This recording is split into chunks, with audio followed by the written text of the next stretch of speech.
नमस्कार. आम्ही बालगावचे रहिवासी. गेल्या अनेक 20 ते 25 वर्ष झाली आमच्या गावाचा रस्ता असेल, लाईटचे पोल असतील, पाण्याची समस्या असेल, प्रशासनाचं आमच्याकडे कोणताही लक्ष नाही. आणि गावातले जे रहिवासी आहेत, वृद्ध असतील, शाळेतली पोरं असतील, वाहन चालवणारे जे असतील आमचे मित्र, त्यांना इतका त्रास आहे या रस्त्याचा, कोणीच प्रशासन आमच्याकडे लक्ष देत नाही.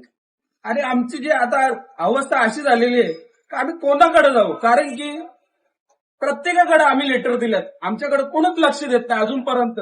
आमदारांना दिले, खासदारांना दिले, नगरसेवकांना दिले. आता जे नगरसेवक 4 नगरसेवक गेले त्यांना लेटर दिले, महापौरांना लेटर दिले, वार्ड अध्यक्ष त्यांना लेटर दिले, पण आमच्याकडे कोणीच लक्ष देत नाही. सध्या आमची परिस्थिती अशी झाली काही नगरसेवक असतील, आमदार असेल, खासदार असेल, एक अशी आता अवस्था झाली आहे की यांना आम्हाला गावात येऊन देऊ का नका येऊन देऊ, कारण की इलेक्शन आला काही आमच्याकडे येतात, त्याच्यानंतर 5 वर्ष गेले का आमच्याकडे कोणीच लक्ष देत नाही. मग आम्ही करायचं तर करायचं काय?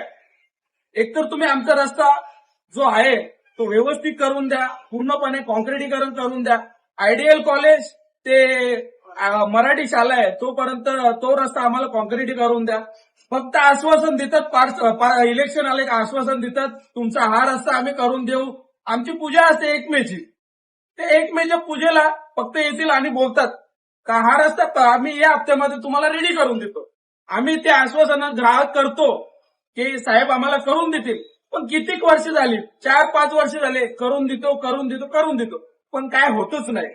आता गावकऱ्यांचं असं म्हणणं आहे की जोपर्यंत आपला काम होत नाही तोपर्यंत जे स्थानिक नगरसेवक असतील, आमचे आमदार असेल, खासदार असेल, महापौर असतील, वार्ड अध्यक्ष असतील, आम्हाला यांना असं सांगणं आहे की जोपर्यंत तुम्ही रस्ता आमचा करत नाही तोपर्यंत आमच्या गावामध्ये तुम्ही येऊ नका.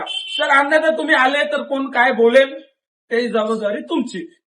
कारण की गावात अशी परिस्थिती तयार झालेली आहे तर जी यंग पिढी आहे, काय करायचं ना काय नाही.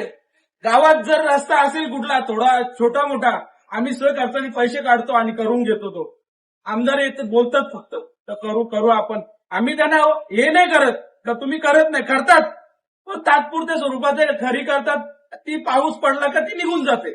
त्याला आम्हाला असं आश्वासन द्या तर तुमचं कॉन्क्रिटीकरण आम्ही करून देऊ, या महिन्यात बोला, दिवाळीपर्यंत बोला, काहीतरी असं सांगा की तुमचं करून देतो आम्ही.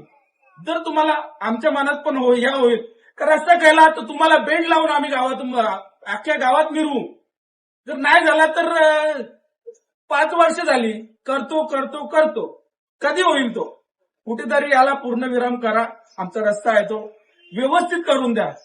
आता पाण्याची समस्या अशी झालेली गावात, सहकर्ताने आम्ही लाईनी टाकून गावात नेलेले आहेत आणि प्रशासनाचा एक अधिकारी पण येत नाही गावात की आम्ही ती पाण्याची लाईन पाणी सोडायला आमचा सरपंच स्वतः जातो 4 वाजता उठून दर दिवशी.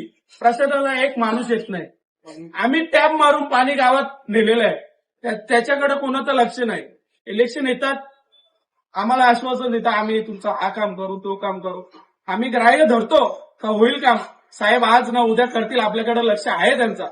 पण आता असं झालेलं आहे का काय करावं ते आम्हाला समजत नाही.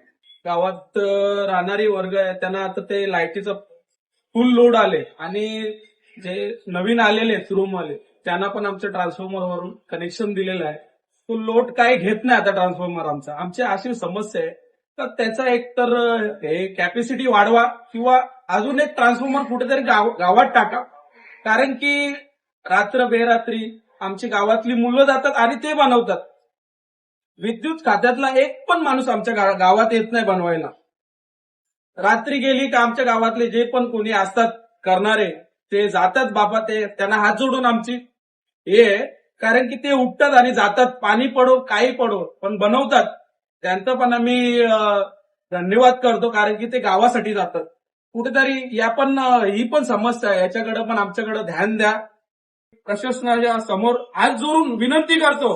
यानंतर असं होईल का मग तुम्हाला गावात आमच्या एंट्री भेटणार नाही. बघा याच्याबरोबर तुम्हाला काय करायचं ते. कल्याणकर, आपल्या सगळ्यांचं आवडतं नारायणी इव्हेंट्स आपल्या कल्याणमध्ये पुन्हा एकदा घेऊन येत आहेत शॉपिंग एक्झिबिशन, खास रक्षाबंधनसाठी.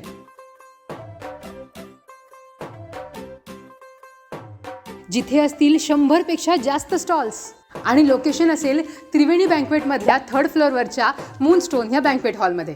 तू होगी 1 2 2 ओ कुड़िए व्हाट टू डू ओ हो गई मुंडे दी.